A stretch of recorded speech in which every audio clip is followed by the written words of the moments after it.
Erin worked double shifts to save for her mother's surgery, barely eating to keep the envelope full. When an elderly black couple came in with no money and shaky voices, she used her last savings to buy them hot meals. She didn't know they owned the diner, staged the scene, and had already investigated her life. The next morning, they knocked on her door with paid medical bills and a full scholarship. Before we go any further, we'd love for you to hit that subscribe button. Your support means the world to us, and it helps us bring you even more powerful stories. Now let's begin. If you had walked past the old apartment block that night, you would have seen only cracked windows and tired light. You would not have seen Erin Blake on the 6th floor, standing over a chipped sink, trying not to cry over a stack of unpaid hospital bills. Her mother, Karen, wheezed softly in the next room. The oxygen machine clicked, then hummed, filling the silence with a thin, nervous drone. The place smelled of dust, fried onions, and disinfectant wipes Erin bought in bulk because real cleaning supplies were too expensive. On the table sat an envelope with one word on it in careful blue ink surgery. Inside, every tip she had not spent, every dollar she had pulled from her own dinners, every extra shift she had begged for at the Harborlight diner. She counted the money twice a week, then sealed the flap again, like closing a wound. She was 19, full-time in college on the edge of failing from exhaustion, and part-time at the diner for $9 an hour.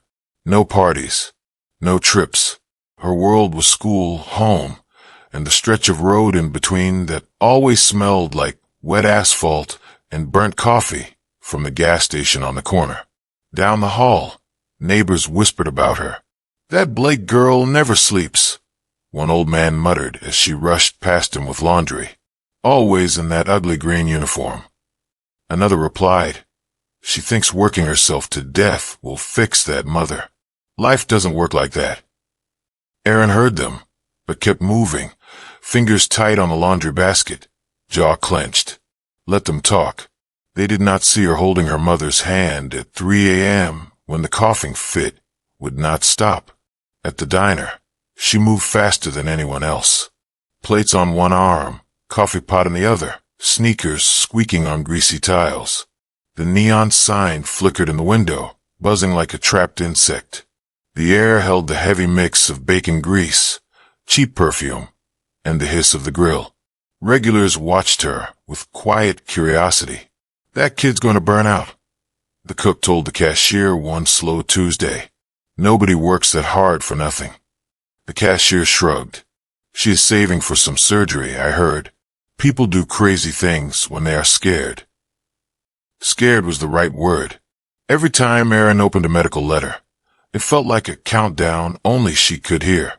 She told her mother they were fine, that the money was coming together, that the doctor would not turn them away. In her head, though, she replayed one fact. The envelope was still thin.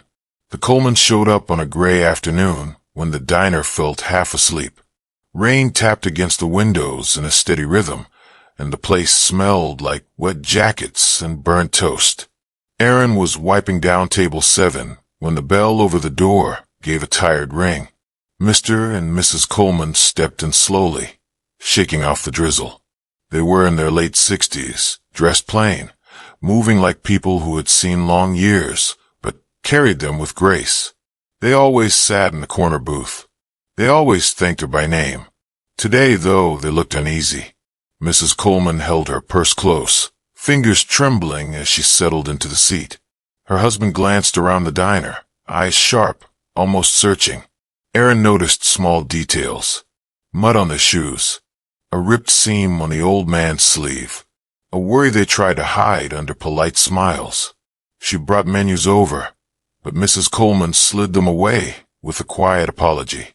"We're having a bit of trouble today," she murmured. "Car trouble. Wallet trouble. Everything trouble." Erin nodded gently. "It happens. You're all right." The cook whispered to the cashier. "They look broke. Bet they'll order nothing." The cashier whispered back. "Watch that waitress. She'll probably pay for them herself." Erin ignored the chatter and studied the couple. Mr. Coleman kept patting his pockets like he expected money to magically appear. His face was tight, embarrassed. Mrs. Coleman stared at the table, blinking fast like she didn't want tears to fall in public. They ordered only hot water. Erin felt her stomach twist. She knew what it meant to pretend you weren't hungry. She knew that quiet shame too well.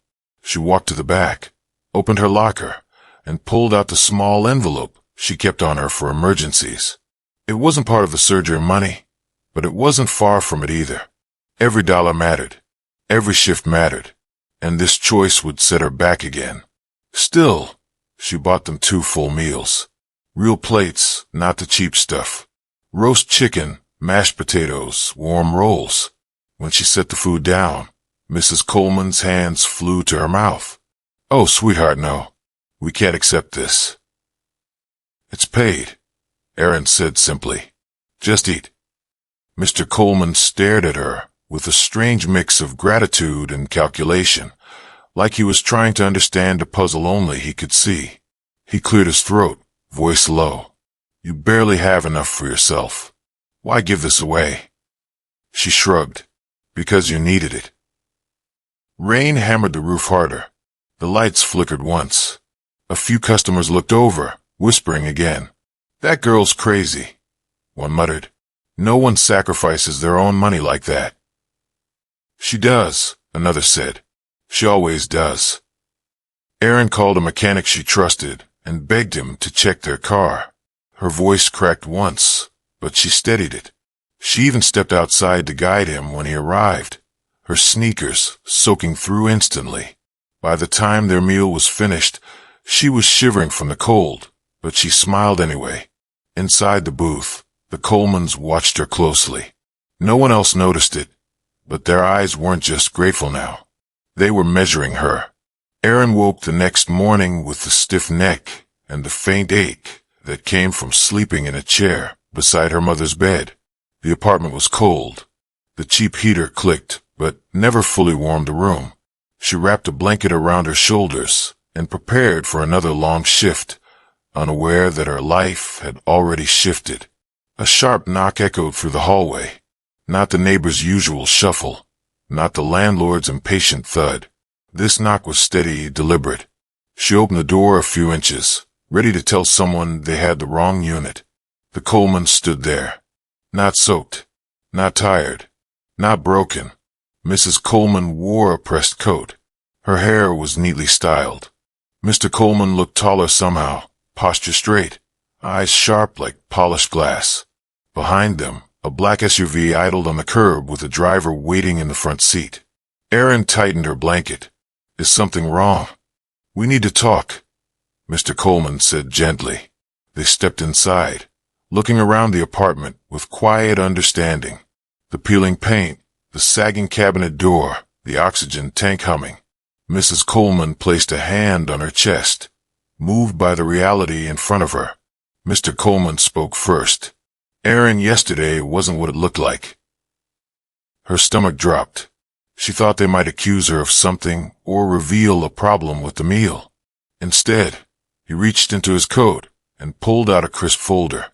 "We weren't stranded," he said, "and we didn't lose our wallet."